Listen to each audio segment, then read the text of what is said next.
Hi guys, welcome to Around the Table again, and we are focusing on selected episodes from season 3 of the new Twin Peaks, and we are on to part 6 this time round. And joining me is my friend here, Derek. How are you, Derek? Hey, good, Frank. Good man. Good to hear. Yeah. So Derek, here we go. Let's fly straight into this. Right, I've got my little notes because I can't keep anything in my brain. I have to write everything down.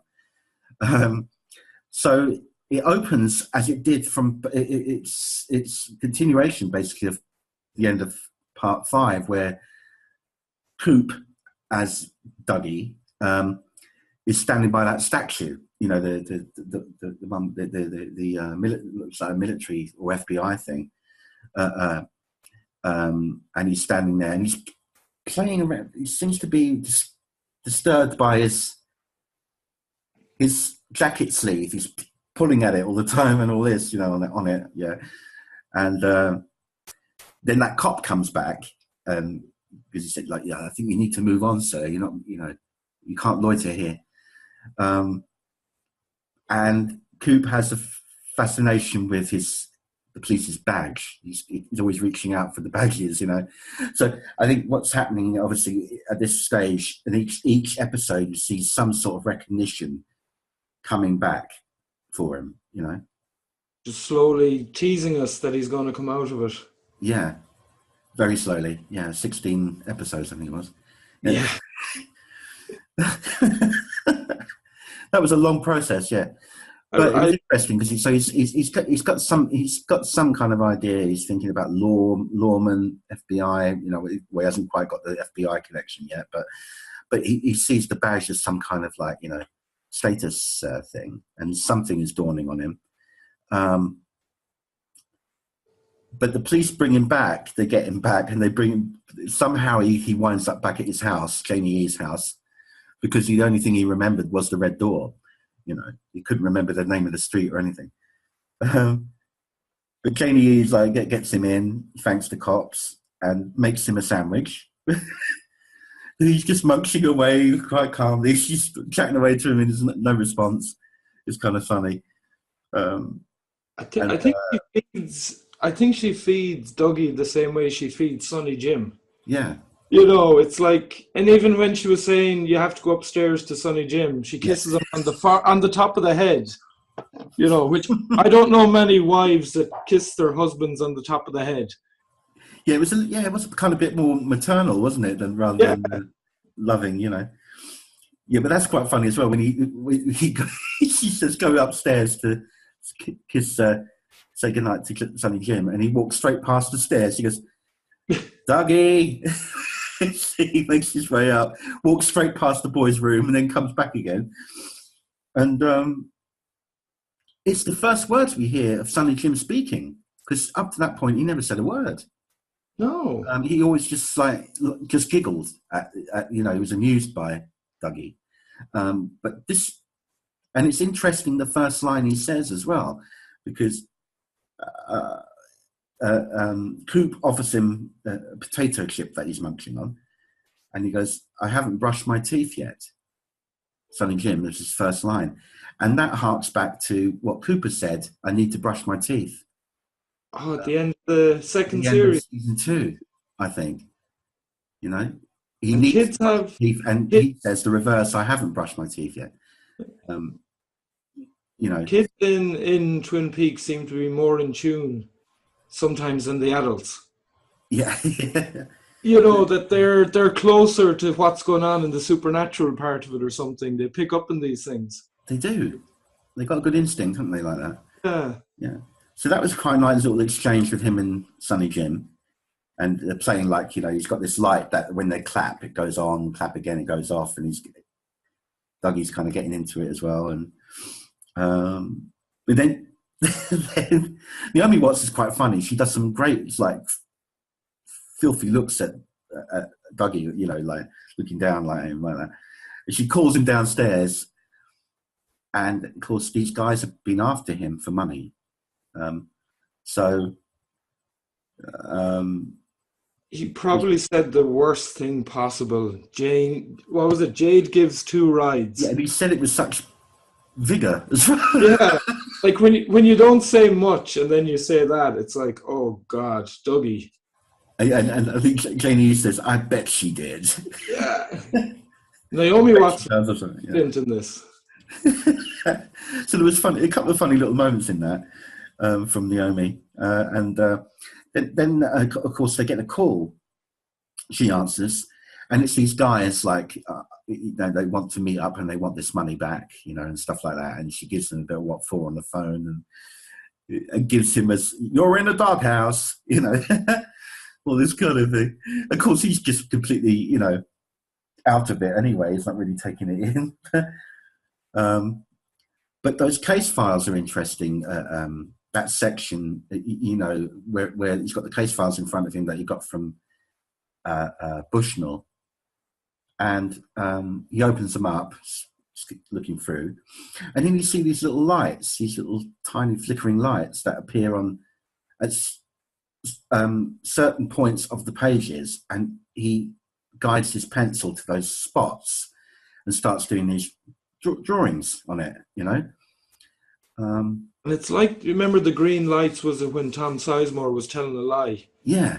It's like something that's guiding him and helping him and just steering him enough that he doesn't actually lose his job or his wife or anything. It's just like, we're going to keep Dougie, on the edge of this, but we're going to give him a little bit of help now and then.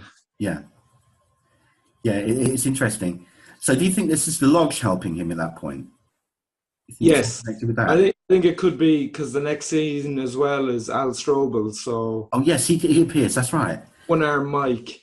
Yeah. He appears sort of in the room, kind of like in the fireplace. Yeah.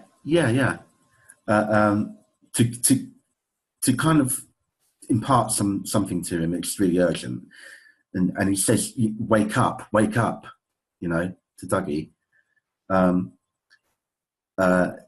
And don't die. Don't die, he repeats. Yeah, don't die.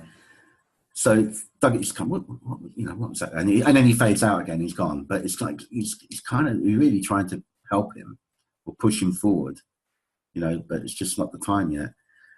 Even when you see the first scene with one arm Mike, he has the arm out as if he's pointing, and you're kind of thinking that he's sending out these lights or something.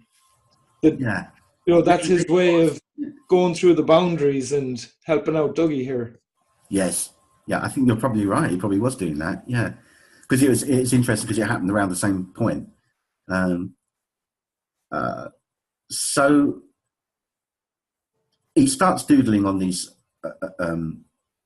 drawing like a ladder on there, I think, on the paper, and what looks like there's like a stairs as well at some stage. Things like that, yeah. Which is kind of intriguing. So he's making his way through those things, and then we let's see now. Oh, then we go to Albert. Oh yes, that's right. Albert's driving in the rain at night, and I know what you're going to say. Probably my favorite line in the whole series. But you'll have to quote it because I probably might misquote that. But it's just one. Yeah, that one. Yeah, I got that written down. But there was the one with before that where he's talking to Gordon. Oh, he's talking to Gordon, and Gordon is entertaining a lady. He's dating a lady because and something or other, and he's just gloating, really, isn't he? Because he's letting Albert do all the legwork, and he's just sitting there. He goes, "I have to finish this fine Bordeaux." Or something like that. Yeah. And Albert's like, "Yeah, I love to be out when it's lashing rain and it's 36 degrees. So when he gets out, that's the bit where he gets out of the car with the umbrella, it's teeming down, and he goes, "Kelly, fuck you." Yeah. That's great.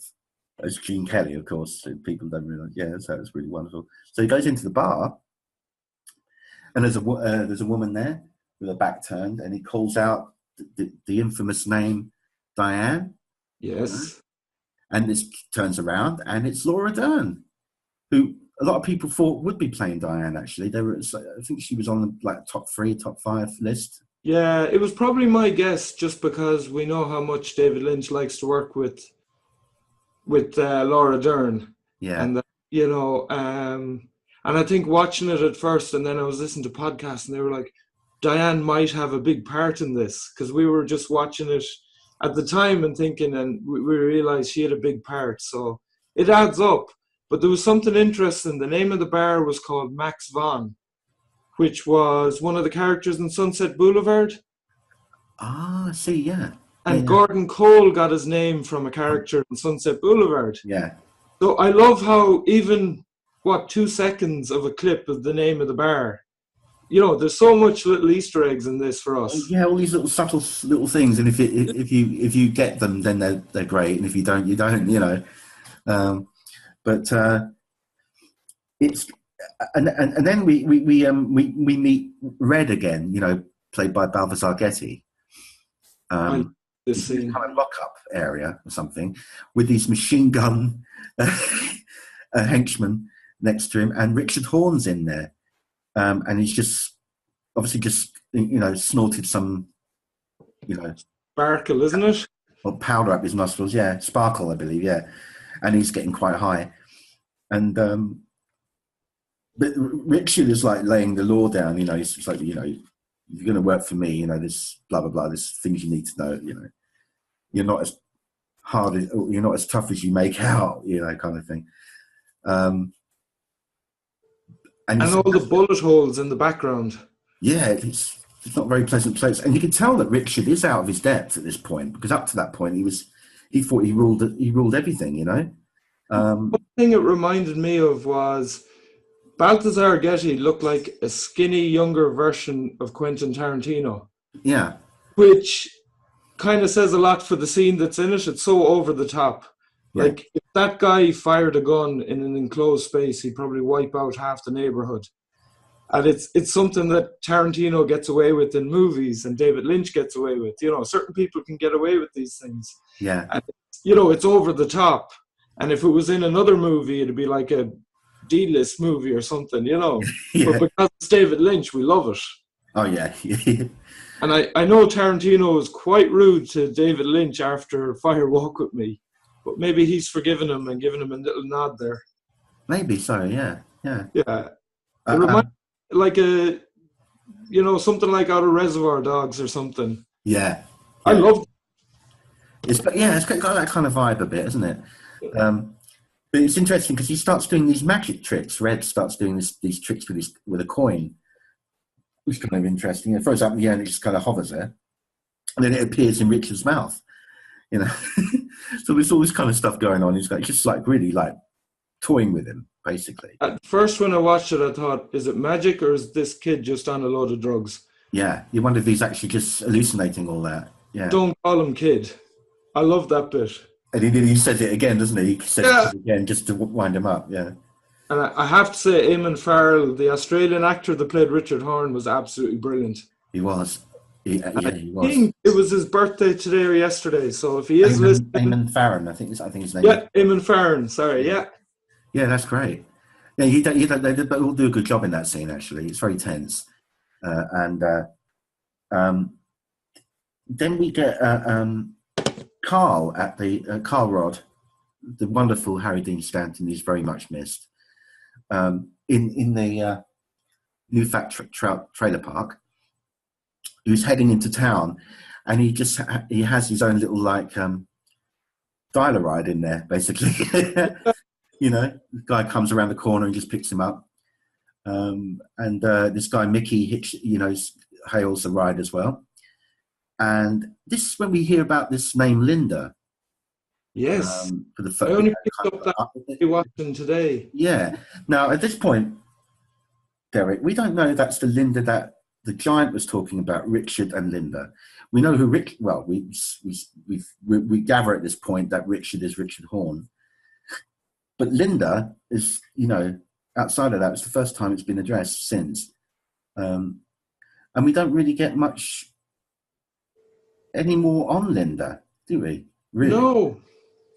And do you know what I loved about this scene with Carl Rod or Harry Dean Stanton going into town?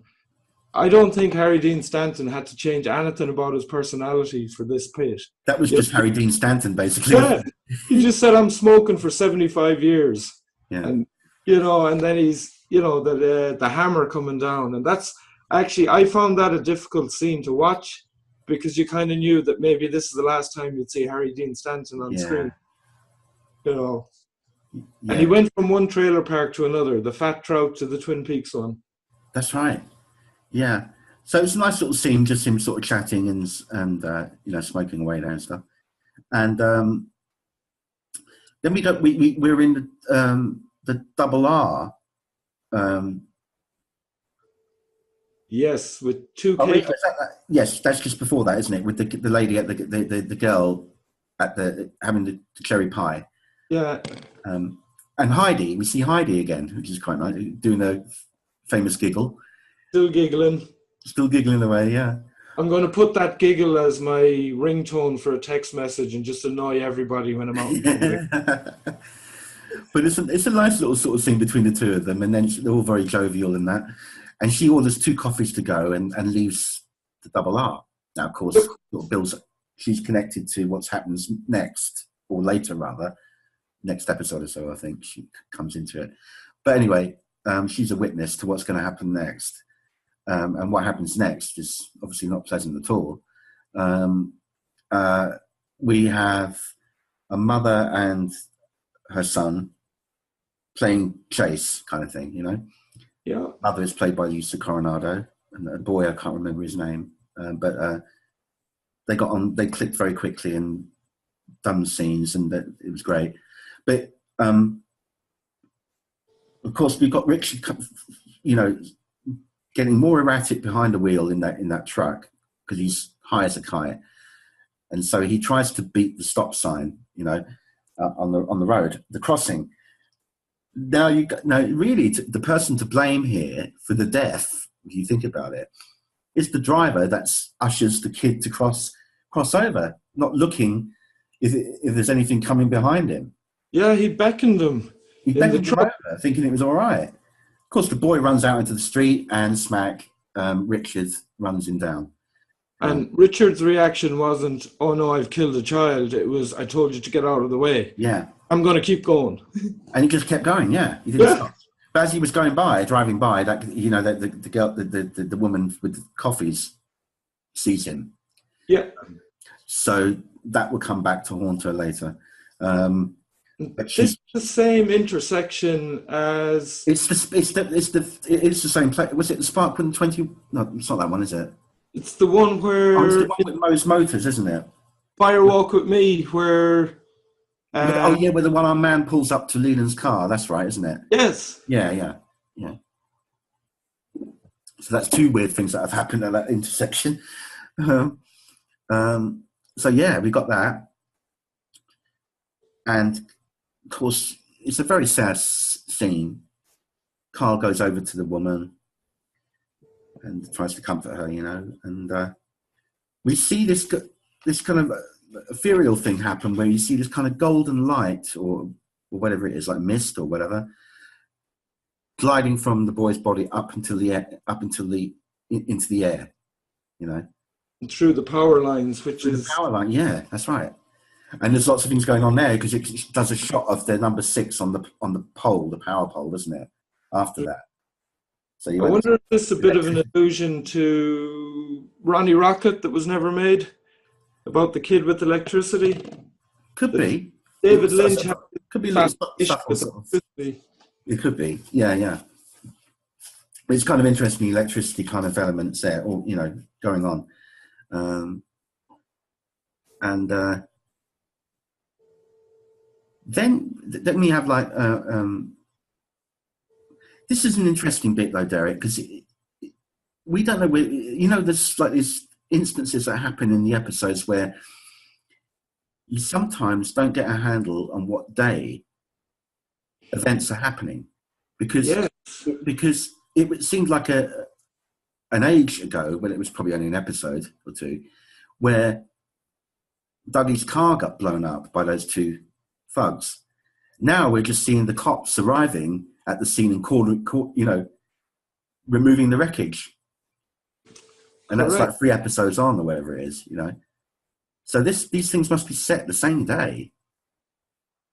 Because they shouldn't take that long to get down there. I read a theory that what was going on in Vegas was happening at a different time, maybe a week apart. Oh, really? What was going on in Twin Peaks. And even then, even in the original series, because we already mentioned Diane, when Dale would speak into the dictaphone that he needed earplugs, and then they arrived the next day. And I'm thinking, you know, how did they get the tape to Diane? So sometimes, you know, timing can be not as important. Yeah, it's kind of it's just the sort of thing I just thought I picked up on, you know, because it seems it's kind of strange, but they go there anyway, and you got the woman again shouting 119 out, you know, across the street. She's still in distress of some sort. There was a lot of women in distress in this episode. Oh yes, very much so. There's a lot of that going on in it. Yeah. Dougie arrives at work, and again, there's all these little things about numbers having some kind of importance. Numbers, you know, all the way through it, really. 7 being one of them, and of course he works for Lucky 7 Insurance, you know. And Bushnell calls him into his office, and he's looking at these case files with all these doodles. He said, "What the hell are you doing? Why are you scribbling like that, you know, on here and all that?" But recognition starts dawning on him the more he's looking at these files. And he starts seeing something in it that in what Dougie's drawn. And he thanks him. It somehow helps the case because, you know, that they're doing, or something like that, isn't it? On a personal note, I gotta say, seeing Don Murray was brilliant. Yes, he was great. He was great as Bushnell, wasn't he? He was brilliant, and his debut was Bus Stop with Marilyn Monroe. Wow, really? Back in 1956, he starred. Wow, yeah. Really? I didn't know that. Yeah. I didn't know that. No. Oh, I'm a big Marilyn Monroe fan. Oh, that's superb, man! I didn't know he was in that. That's great. And she was at her difficult period at the time, where she was late, she was difficult and everything. And as far as I know, when the movie was over, he was like, "That's it, I'm done with her." Oh yeah, and his name was actually Beauregard Bodecker. So people haven't been too kind to him with his names, have they? Like Bushnell, Mullins, and everything. Yeah. But it was fascinating when I saw him. Mm. That was 1956. So. Blimey, that's a long time back, man. It was 61 years, isn't it? 61 years, yeah. And counting. I knew you could tell he was an old veteran actor. You could tell, you know, he had that presence. I didn't know him really from anything else, really. To my shame, I suppose. Oh, no bother. You know, I mean, there was a lot of them I didn't know, but they were certainly brought a lot to it, you know. But it's nice. It's nice. Any moments where Dom and Kyle are together are always really, really well played, and I just love those scenes with him in. You know, he's a great actor, Don Murray. Fantastic, yeah. Janie. Now this is really funny though, because Janie E is a no-nonsense woman. You know. Oh, this is one of my favorite. Turns up for this meeting at the park with these two. I don't know. They look like I don't know what to make of them. But one of them looks like she stepped out of the 80s with a mullet, you know, mullet cut. And she says, like, "How do you expect us to pay this kind of money? And you want 52,000 with interest, and all this? It's just, here's what we're going to do. I'm going to give you 20. I'm going to give you 25 grand." And that's my final offer. You know, she really does stand up to these guys, you know. And I thought that was brilliant. So she doesn't take any shit. And they remind me of the henchmen in Austin Powers. You know, like we know that most criminals are actually dumb people. You know, and I love that about them. We went from Red being the really cool, and, you know, drug dealer to these two guys. These two guys are just like, you know. being beaten down, basically, aren't they? On a personal note, I've been guilty of putting people off Twin Peaks because they say it's weird. And I say, no, it's not. And then I show them the clip with the evolution of the arm. And I just look at their faces when they're looking at it. And I'm like, no, it's not weird. It's not weird. And then they look at me and go, no, Derek, it's weird. But I've been trying to convince a friend to watch Twin Peaks for years. Well, maybe you should have like shown them as sort of like a bit of an easier scene to rather than the talking tree. You know. When I was visiting him this year, I showed him the clip of Naomi Watts, and he went, "Wait a sec, I'm going to watch that." It's a good scene. It really is, and she's great in that. I love how she's like, we're the 99% we drive. Is that the one with the cops as well? She's like, we drive shit cars. Yeah. And I work in it's just, I thought she was absolutely brilliant in it. She was brilliant. That was one of the first great scenes with her, actually, and she's had some more as well. But that was really well. That was really good. So she gives them the money, and it's all rolled up in a big ball, and they bugger off, you know, and seem to be all right with what they got. Now this is the first time we see Ike the Spike in his hotel room, and this envelope gets shunted under his door. And of course, then we realise that he's a hitman, you know. So he's got two photographs on the table. One being Lorraine, played by Tammy Baird, and the other being Dougie, the real Dougie, you know, with long hair and everything. So he sticks his spike, you know, on the phone, starts stabbing the pictures. And the first one he hits is Lorraine. So that's his first hit, and then he's got to get Dougie. I think he was I remember watching that scene, and I thought, remember Lorraine earlier with the beeper? The BlackBerry phone and stuff. He probably put her out of her misery because I actually nicknamed her the Worrier. She just, I don't think she's had a good night's sleep since she got involved in all of that. Oh no, the poor woman. But it was really deprived of sleep, and yeah, definitely nerves gone and everything. Yeah, and in comes this guy. In too deep, in out of her depth, maybe. Yeah. So he goes. He's obviously, you know, he's going off on his mission. And then kills another person that was a witness. That's right. Yes. And my favourite bit was, like, he had no problem killing two people in cold blood, but he damaged his spike. Yes, and he was really upset about that. He wasn't he wasn't a happy Ike at all at that point, no. There was a little scene before that, I believe, which is I must bring up, with Deputy Hawk. Oh yes, and the door. Which is kind of very important. Well, it's actually a very important scene that we should talk about. Where he's in the bathroom. It's the ladies' bathroom, and he drops something, doesn't he? Is it a coin? I think he drops on the floor or something. It rolls into the cubicle.